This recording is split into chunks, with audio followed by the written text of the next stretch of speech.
బతుకమ్మ ఆటపాటల్లో పాటలకున్న ప్రత్యేకత అంతా ఇంత కాదు. అయితే ఆ పాటల మీద ఆధునిక పోకడలు ఇంత కూడా ప్రభావం చూపించట్లేదు. ఇప్పటి మహిళలు కూడా చక్కగా పాడుకుంటున్నారు. దానికి ఉన్న గొప్పతనం చెప్తారా? పండగ పాతది, తర్వాత పండగకు సంబంధించినటువంటి ప్రకృతికి దగ్గరలో ఉన్నాం ఒకటి. తర్వాత ఈ పాటలన్నీ ఏమిటి, ఆశువుగా చెప్పుకుంటూ వస్తున్నటువంటివి. ఆధునిక పోకడలు, ఇప్పుడు ఆధునికులే జానపద బాణీలన్నీ పట్టుకుంటున్నారు.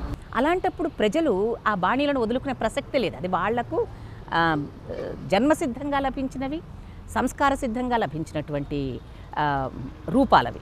ఆ రూపాన్ని వాళ్ళు సమర్థవంతంగా వాడుకుంటున్నారు. ఆ దృష్టితోటి కొన్ని రాజకీయ పాటలు కూడా దానిలోకి ఒక సామాజిక అవసరం నుంచి, రాజకీయ అవసరం నుంచి వచ్చినటువంటి పాటలు కూడా మనకు తెలంగాణ దానిలో కనిపిస్తాయి. కానీ ఈ బతుకమ్మ పాటల్లో జానపద బాణి తప్పటం అనేటువంటిది లేనే లేదు. ఆ బాణి అంటే ప్రజల పాట, ప్రజల పండగ, ప్రజల పాట, ప్రజల బాణి. మీరు చెప్తున్న ఈ ప్రజల పండుగలో సాంప్రదాయ వంటలకు కూడా చాలా విశిష్టత ఉంది. సత్తిపిండి అంటాం. సత్తిపిండికున్న ప్రాధాన్యత ఏంటి మేడం? పంటలు ఏవి పండుతున్నాయో ఈ పండుని ఈ పండినటువంటి పంటలనే ఉపయోగించుకోవటం. ఆ పండిన పంటలనే మనము మలీద ముద్ద ప్రధానంగా ఇప్పుడు పట్టేటువంటి, మనకు తెలంగాణలో ప్రధానమైనటువంటి పంట వరి. అందుకని వరి పిండితోటి చేసుకోవడం, ఆ మలీద దాన్ని ముద్ద దంచటం, బెల్లంతో కలపటం, దానిని అందరూ పంచుకోవటం అనేటువంటిది. అట్లాగే సద్దులు చేసుకుంటాం. ప్రధానంగా ఈ 9 రోజులు సద్దులు చేయడం, రేపు సద్దుల బతుకమ్మనే దానికి పేరు. ప్రకృతి మనకిచ్చినటువంటి సంపదని మనం ఆనందించడం. ప్రకృతి సంపద అంటే ఏమిటి? మనకు అది ప్రధానంగా తిండికి సంబంధించిన వనరే. అందుకని దానిని ఆనందించడం. మరి ఎత్తుకునేది ఏంటంటే ఒక అన్నపు ముద్ద, ఒక మలీద ముద్ద, ఇవి మనకి సంతోషాన్ని ఇచ్చేవి. తర్వాత షేర్ చేసుకోవడానికి వీలైనవి, ఒకళ్ళకొకళ్ళు పంచుకోవడానికి వీలైనవి. ఇంట్లో ఉన్న మహిళలందరినీ కూడా బతుకమ్మ పండుగ చైతన్యవంతులను చేస్తుంది. అయితే తొలిదశ ఉద్యమం నాటి నుంచి మలిదశ ఉద్యమం వరకు, అంటే ప్రత్యేక రాష్ట్రం కోసం పోరాటం జరిగిన తీరులో బతుకమ్మని మనం విడదీసి చెప్పలేం. దానికి ఉన్న ప్రత్యేకతను మీరు ఎట్లా వివరిస్తారు? అంటే నిజానికి నేను అనుకోవడము, మనకు 1969 ఉద్యమం కంటే మలిదశ ఉద్యమం చాలా కీలకమైంది. చాలా పొలిటికల్ ఎకానమీని గురించిన చాలా అవగాహన ఇచ్చినటువంటి దశాబ్ది ఇది. తెలంగాణ ఉద్యమంలో మనదైనటువంటి ఒక ప్రత్యేక ఆధ్యాత్మిక శక్తిని, లేకపోతే ఒక సాంస్కృతిక శక్తిని చూపించడానికి బతుకమ్మను ఆ రకంగా తీసుకొచ్చాం. ఆ బతుకమ్మను తీసుకురావడం ఏమైంది, మనం పొలిటికల్ ఎజెండాను పెద్దగా ముందు చెప్పకుండానే అంతమంది గ్రామాల్లో మహిళలను బయటికి తీసుకురావడం సాధ్యమైంది. బతుకమ్మలు పట్టుకురండి అంటే ఇంతమంది బతుకమ్మలు పట్టుకొచ్చారు. అందువల్ల దసరా వరకు ఆగలే ఎవరు. దసరాలు పోతూనే ఉన్నాయి, బతుకమ్మలు పోతూనే ఉన్నాయి, మధ్యలో కూడా నిరంతరం బతుకమ్మలు జరుగుతున్నాయి. అందువల్ల ఒక రాజకీయ ప్రయోజనాలకు అనుకూలంగా జనాన్ని కూడగట్టడానికి, తర్వాత తెలంగాణ ప్రత్యేకతను చాటి చెప్పటానికి, తెలంగాణ ప్రకృతికి దగ్గరగా ఉందనేటువంటి విషయాన్ని నొక్కి చెప్పటానికి తెలంగాణ ఉద్యమంలో బతుకమ్మ పండుగ చాలా సమర్థవంతంగా వాడుకోబడింది. బతుకమ్మ పండుగను మీరు చిన్ననాటి నుంచి మీరు దగ్గరుండి పరిశీలిస్తున్నారు. ఈ ఆధునిక సమాజంలో బతుకమ్మ ఆట తీరుతెన్నులపై మీ పరిశీలన ఏంటి?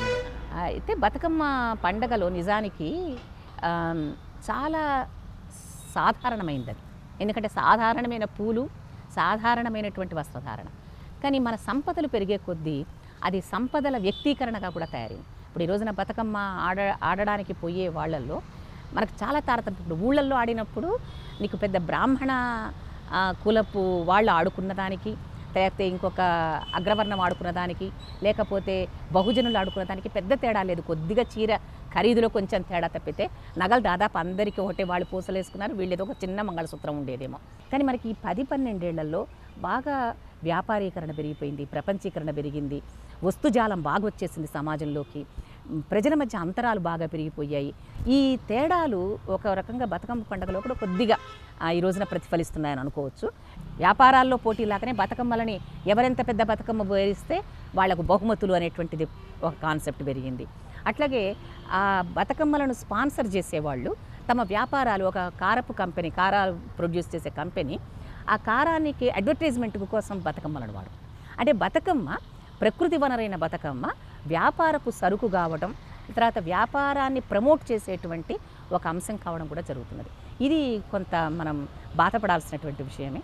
తర్వాత ఇంకోటి, ఈ రోజున అభివృద్ధి విధానాలు, అది తెలంగాణ తప్పనిసరిగా మనం కొత్త రాష్ట్రం ఏర్పరచుకున్నాం. ఈ కొత్త రాష్ట్రంలో మన రాష్ట్రం సుభిక్షంగా ఉండాలంటే మనం అభివృద్ధి అనేటువంటి దాని వెనకాల ఉన్న మాయను గుర్తించాల్సిన అవసరం ఉంది. అభివృద్ధి విధానాలు ప్రజలకు వ్యతిరేకమైనవిగా ఉంటే, అభివృద్ధి విధానాలు ప్రకృతిని విధ్వంసం చేసేవిగా ఉంటే, అభివృద్ధి విధానాలు మన వనరులను కొల్లగొట్టేవిగా ఉంటే వాటి గురించి జాగ్రత్త పడకపోతే ప్రభుత్వం, వాటిని ఆపకపోతే ప్రభుత్వం బతుకమ్మను రేపు జరుపుకోలేము. ఈ రోజున ఇంత ఉత్సాహంగా జరుపుతున్నాం, అది రాష్ట్ర పండగని ప్రకటించాం, అన్ని సంస్థల్లో బతుకమ్మను చేయమని చెప్తున్నాం. కానీ ఈ రకంగానే మనం ఈ పండగని నిరంతరం జరుపుకోగలిగినటువంటి ఒక ప్రకృతి ఉండాలి, ఒక సజీవమైనటువంటి మానవ జీవితం ఉండాలి. అది ఉండాలంటే ప్రజా వ్యతిరేకమైనటువంటి అభివృద్ధి నమూనాలను వ్యతిరేకించాల్సిన అవసరం, వాటిని అడ్డుకోవాల్సినటువంటి అవసరం కూడా ఉంది. ఇవి కేంద్ర సాహిత్య అకాడమీ గ్రహీత కాత్యాయని గారు చెప్తున్న విశేషాలు. అయితే మొత్తానికి సామాజిక ఆర్థిక విలువల్ని మహిళల్లో పెంపొందిస్తూ బతుకమ్మ పండుగ తరతరాలుగా ముందుకు పోతుందని ఆమె చెప్తున్నారు. కెమెరామెన్ వెంకట్తో రమేష్, ఈటీవీ న్యూస్, వరంగల్.